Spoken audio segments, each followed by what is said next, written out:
नमस्कार, मैं विनोद वैष्णव। आप देख रहे हैं न्यूज़ 21 टीवी एवं पॉजिटिव न्यूज। आज हमारे साथ मौजूद हैं भाजपा जिला फरीदाबाद के नवनियुक्त जिला उपाध्यक्ष एवं प्रदेश मीडिया पैनलिस्ट विजेंद्र नेहरा जी। उनसे हम जानेंगे कि आज किसान चारों तरफ से विरोध प्रदर्शन कर रहा है, पूरे भारतवर्ष में विरोध प्रदर्शन है। आखिर क्यों विरोध प्रदर्शन हो रहा है, इनसे विस्तार से हम जानेंगे। और क्या केंद्र सरकार जो 3 अध्यादेश लेकर के आई है उसमें क्या फ़ायदा किसानों को होगा, और टेक्निकल तौर पर सिर्फ पॉइंटों पर हम बात करेंगे। तो विजेंद्र जी, सिर्फ आप पॉइंट पे आप बताएं सभी को कि किसानों को क्या फ़ायदा होगा इस अध्यादेश से। देखिए विनोद जी, सबसे पहले तो भारत सरकार जो तीनों कृषि कानून लेके आई है, इससे किसानों को फ़ायदा ये होगा कि पहले किसान के पास एक ही विकल्प था कि वो मंडी के अंदर अपनी फसल को बेच सकता था और बाहर वो फसल को बेच नहीं सकता था। अब किसान को फ़ायदा ये है कि वो मंडी के अंदर जो पुराना विकल्प था वो आज भी मौजूद है। मंडी के अंदर बेचिए आप, एमएसपी का भी विकल्प मौजूद है, एमएसपी पे मंडी में आप बेचिए। एमएसपी से ज़्यादा पे अगर आप अपनी फसल को बेचना चाहते हैं तो मंडी से बाहर अपनी फसल को आप अपने दाम पे देश के किसी भी कोने में आप अपनी फसल को बेच सकते हैं। ये सबसे बड़ा फ़ायदा। दूसरा, आप कॉन्ट्रैक्ट फार्मिंग करके अपनी फसल को बेच सकते हैं। उसके लिए बाकायदा आपके साथ जो व्यापारी फर्म या एफपीओ जो आपसे कॉन्ट्रैक्ट फार्मिंग करेगा या कराएगा, वो बाकायदा ई रजिस्ट्री आपके साथ करेगा। उसके बाद में उसमें नियम और शर्तें लिखी जाएंगी और उसके बाद में आप कॉन्ट्रैक्ट फार्मिंग उसके साथ कर सकते हैं। सपोज करिए किसी किसान को मशरूम की खेती करनी है, केसर की खेती करनी है, फल और फूल की खेती करनी है। कोई व्यापारी कहता है पैसा मैं लगाऊंगा, सब कुछ मैं करूंगा और इस रेट में मेरी तुम्हारी बात तय हुई है, मैं आपकी फसल को इस रेट में लूंगा। बाय द वे, बीच में फसल भी अगर खराब होती है विनोद जी, तो वो फसल खराब व्यापारी की होगी, किसान की नहीं होगी। ये सबसे बड़ा फायदा है। और जो किसान संसाधन वहाँ पे लगाएगा उसको भी किसान अगर 3 महीने के अंदर अंदर नहीं ले जाता तो वो भी किसान का हो जाएगा। तो कॉन्ट्रैक्ट फार्मिंग में भी फायदा है। इसके साथ साथ किसान को अब अधिकार मिला है कि किसान अपनी फसल को अपने पास स्टोर भी कर सकता है। पहले स्टोर नहीं कर सकता था और पहले कहीं और किसान ले जाके फसल बेचता था तो उसके चालान भी कटते थे। तो सरकार ने, भारत सरकार ने, माननीय प्रधानमंत्री नरेंद्र मोदी जी ने, देखिए जितने भी बड़े नेता हुए हैं विनोद जी, उन सबकी एक ही मांग रही है, चाहे वो चौधरी देवीलाल जी हों, चौधरी छोटू राम जी हों, उन सब किसान नेता और किसानों की एक ही मांग रही है, जब उद्योगपति व्यापारी अपने प्रोडक्ट का दाम खुद तय करता है तो किसान अपनी फसल का दाम खुद तय क्यों नहीं कर सकता। पहली बार नरेंद्र मोदी जी ने यह अधिकार किसान को दिया है कि अब वो अपनी फसल का दाम खुद तय कर सकता है, अपने रेट पे तय कर सकता है, अपने हिसाब से तय कर सकता है। जी, फिर आखिरकार विरोध क्यों होगा? क्या बीजेपी के नेता या केंद्र सरकार किसानों को सारी बातें ढंग से समझा नहीं पाई?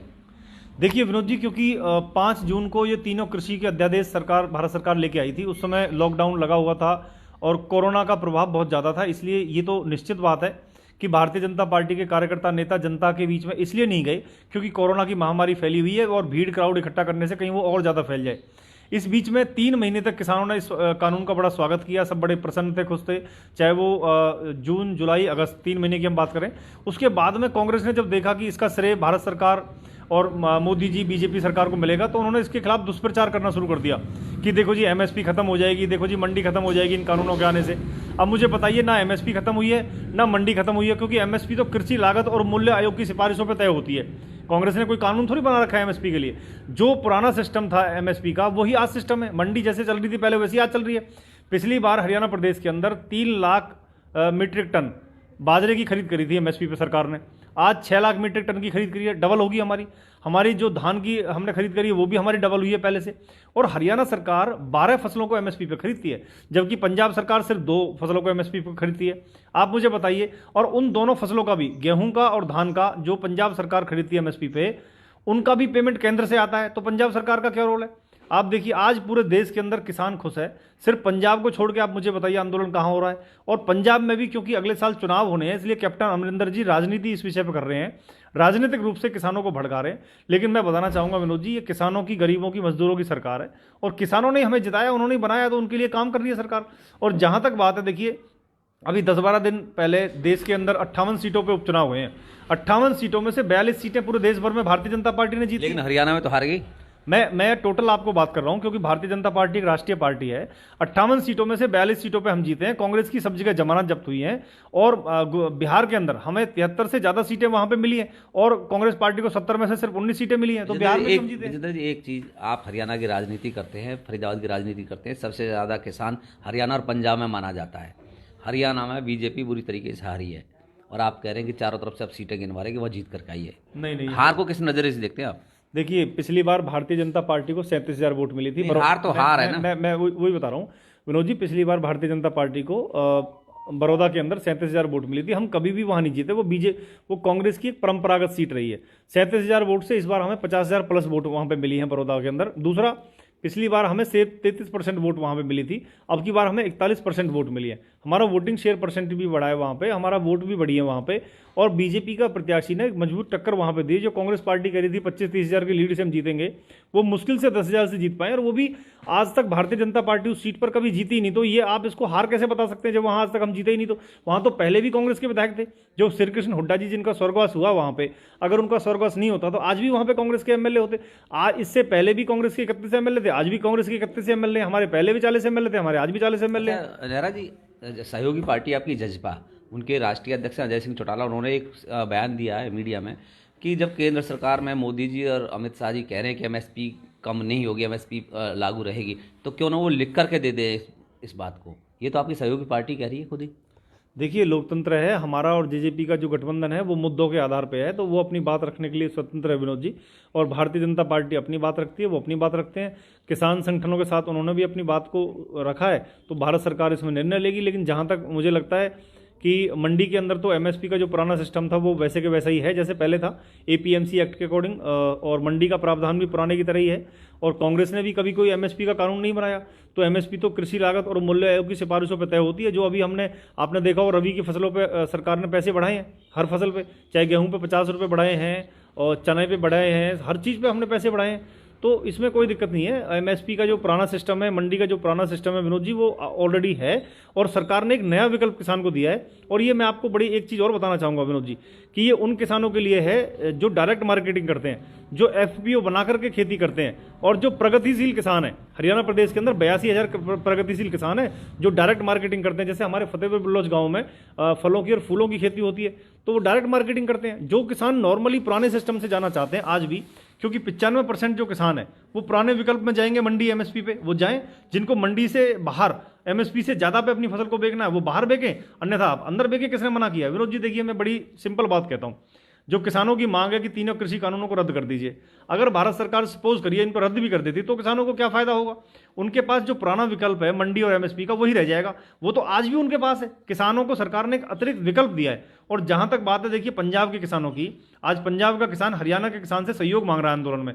तो हम तो एक मांग करते हैं कांग्रेस पार्टी से, भूपेंद्र हुड्डा जी से, कि एसवाईएल के पानी पे, हरियाणा प्रदेश के अंदर पानी की कमी है, सुप्रीम कोर्ट हमारे हक में फैसला कर चुका है, तो एसवाईएल का पानी लीजिए ना पंजाब से। पंजाब जो हमसे आंदोलन में सपोर्ट मांग रहा है, हमारा हरियाणा का किसान आज एसवाईएल का पानी मांग रहा है पंजाब से, तो आप पानी दीजिए हमें। तो पानी की बात तो बाद की बात, आज तो किसानों की बात हो रही है और तीनों अध्यादेश को लेकर के बात हो रही है। चलो ठीक है, अब लास्ट में आप किसानों से कोई अपील करना चाहेंगे? देखिए, जो एसवाईएल का विषय है विनोद जी, बहुत गंभीर विषय है। हरियाणा की जीवन रेखा है एसवाईएल। पंजाब ने उसको रद्द कर दिया इन कांग्रेस पार्टी की सरकार ने, और पैसे तक वापस देने के लिए उन्होंने जो जिस तरह से पीछे किया है, तो हरियाणा का किसान को पानी चाहिए एसवाईएल का। हम पंजाब से पानी मांग रहे हैं, ये बहुत इंपॉर्टेंट विषय है और किसानों का ही विषय है। किसानों से अफसरशाही पे लागू हो गया, अफसरशाही काबू में होगी आप लोगों के? अफसरशाही तो देखो, अभी आपके विधायक है जगदीश नायर, उन्होंने बड़े ऑडियो वायरल हुआ होगा, आपने सुना भी है अफसरशाही को लेकर के। देखिए, नायर जी जनप्रतिनिधि हैं, जनता ने कुछ बातें उनके सामने रखी हैं, तो अधिकारी को उन्होंने समझाया है, कहा है उनसे कि भाई जनता में कोई दिक्कत है, परेशानी है, तो जनप्रतिनिधि तो कहेगा। अफसरशाही कंट्रोल में है, सरकार बहुत अच्छा काम कर रही है विनोद जी, ईमानदारी से काम कर रही है। और पहली बार ऐसी सरकार हरियाणा प्रदेश में आई है जो इतना ईमानदारी से और इतना अच्छा काम कर रही है। हमारे आदरणीय प्रदेश अध्यक्ष ओम प्रकाश धनखड़ जी संगठन को लेकर चल रहे हैं, और हमारे आदरणीय मुख्यमंत्री श्री मनोहर लाल जी सरकार को लेकर आगे बढ़ रहे हैं। दोनों बहुत अच्छी तरीके से काम कर रहे हैं, उनके नेतृत्व में हम लोग भी काम करेंगे। और मैं आज एक नया दायित्व आदरणीय हमारे जिलाध्यक्ष श्री गोपाल शर्मा जी ने जिला उपाध्यक्ष के नाते जो दिया है, मैं उनका भी धन्यवाद करता हूँ। केंद्रीय राज्य मंत्री श्री कृष्णपाल गुर्जर जी का, पूर्व मंत्री श्री विपुल गोयल जी का, और हमारे जो कैबिनेट मंत्री हैं आदरणीय मूलचंद शर्मा जी, हमारे तीनों विधायक, सभी कार्यकर्ता और जनता, और आप सभी मीडिया के साथियों को, क्योंकि मेरा भी मीडिया विभाग है, तो इस नाते आप सबका भी बहुत बहुत धन्यवाद एक नए दायित्व के लिए। एक सामान्य कार्यकर्ता को बिना किसी सिफारिश के एक बड़ी जिम्मेदारी देना, ये सिर्फ भाजपा में संभव है विनोद जी। हम सब एक सामान्य कार्यकर्ता के तौर पर काम करते हैं, ग्रामीण क्षेत्र में रहते हैं, एक पार्टी संगठन ने दायित्व दिया है, निश्चित रूप से पूरी निष्ठा ईमानदारी के साथ हम काम करेंगे। भाजपा और जजपा सरकार का 1 वर्ष पूरा हो गया, एक आम नागरिक होने के नाते किस नज़रिए से देखते हैं? विनोद जी देखिए, अच्छा रहा है। जहां तक बात है, अब देखिए मैं सिर्फ हम कमियां पूछें, कोई एक कमी बता दो कि जो सुधार की आवश्यकता हो। अच्छाई है तो आप बताओगे क्योंकि आप बीजेपी के हो। कृषि कानूनों में कह रहे हो आप? नहीं, किसी भी चीज़, एक वर्ष का जो कार्यकाल हुआ दोनों सरकार, गठबंधन सरकार का, उसमें आपको क्या सुधार की आवश्यकता लगती है कि ये और चीज़ चेंज होनी चाहिए? देखिए विनोद जी, वैसे तो सब चीज़ें माननीय मुख्यमंत्री जी ने, सरकार ने बहुत अच्छी तरीके से की हैं, लेकिन अभी जैसे कोरोना लॉकडाउन का टाइम था तो जो विकास कार्य हैं वो थोड़े से मंदे पड़े हैं। तो सरकार से तो हमारा यही निवेदन है, और सरकार अपने लेवल पे भी प्रयास कर रही है कि उनको थोड़ा तेज़ गति से आगे बढ़ाया जाए, क्योंकि कहीं ना कहीं कोरोना की वजह से ना गति में फ़र्क जरूर पड़ा है हर चीज़ में। अच्छा, आप पृथला विधानसभा क्षेत्र से प्रबल दावेदार थे बीजेपी से, लेकिन टिकट किसी और को दे दिया गया।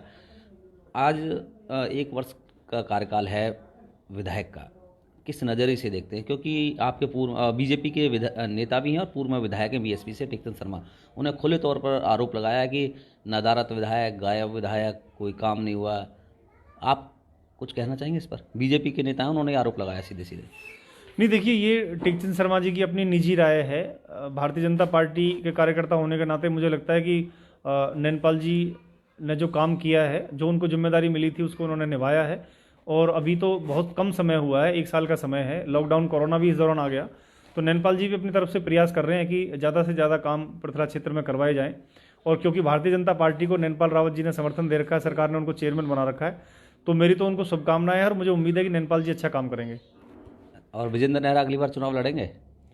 ये तो विनोद जी पार्टी तय करती है, पार्टी तय करेगी कि हमें संगठन का काम कराना है, चुनाव लड़ना है, या कोई और काम पार्टी को कराना है। मैं आपको वही चीज़ बता रहा हूँ कि भारतीय जनता पार्टी में सारे काम संगठन और पार्टी तय करती है, हम लोग तो उस भूमिका को निभाते हैं। पार्टी तय करेगी, अगर पार्टी कहेगी चुनाव लड़ने के लिए तो बिल्कुल चुनाव लड़ेंगे, और पार्टी कहेगी संगठन का ही काम करना है तो संगठन का काम करेंगे। पार्टी कहेगी किसी और को चुनाव लड़ाना है और उसका आपको सहयोग करना है तो हम कहीं ना उसका कहीं सहयोग आपके करेंगे। कार्यकर्ताओं में तो निराशा है कि ना तो चेयरमैन बनाया, चलो चुनाव में टिकट नहीं दिया अलग बात है, लेकिन चेयरमैन में नाम भी चला था काफ़ी टाइम। ये क्या सच्चाई है इस बात में? नहीं विनोद जी, देखिए मैं अभी आपको मैं ईमानदारी से बताता हूँ, सुबह का समय है, मैं अपने अब जो दायित्व वर्तमान समय में मिला है विनोद जी, मैं इसके लिए भी किसी के पास नहीं गया। और यही बीजेपी की खासियत है, अपने आप बिना मांगे जिम्मेदारी पार्टी काम करने वाले कार्यकर्ता को देती है। और चेयरमैनी के लिए भी कोई मेरी कभी किसी से बात नहीं हुई, और पार्टी संगठन ने जो दायित्व दिया है वो सिर माथे पे है, उसको लेके हम काम करेंगे और आगे जो जिम्मेदारी मिलेगी उसको लेके काम करेंगे। जी, धन्यवाद। धन्यवाद जी। तो आप सभी ने विजेंद्र नेहरा को विस्तार से सुना। उन्होंने ये भी बताया कि जिला उपाध्यक्ष की जो महत्वपूर्ण भूमिका उन्हें दी गई है जिला में, जिला भाजपा की तरफ से, उसमें भी वो पूरा दायित्व निर्वाह करेंगे। दूसरा, किसानों पर स्पष्ट तौर पर उन्होंने सारी टेक्निकल चीज़ें आप लोगों को बताई। अगर किसान इस चीज़ खबर को देख रहे हैं तो सुने और समझें कि क्या कुछ खास है, क्या अच्छाइयाँ, क्या बुराइयाँ। अगर बुराइयाँ हैं, इन्होंने ये भी कहा है कि अगर कुछ कमी होगी तो उसको ज़रूर सुधार किया जाएगा भविष्य में भी। तो आप सभी का बहुत बहुत धन्यवाद। धन्यवाद।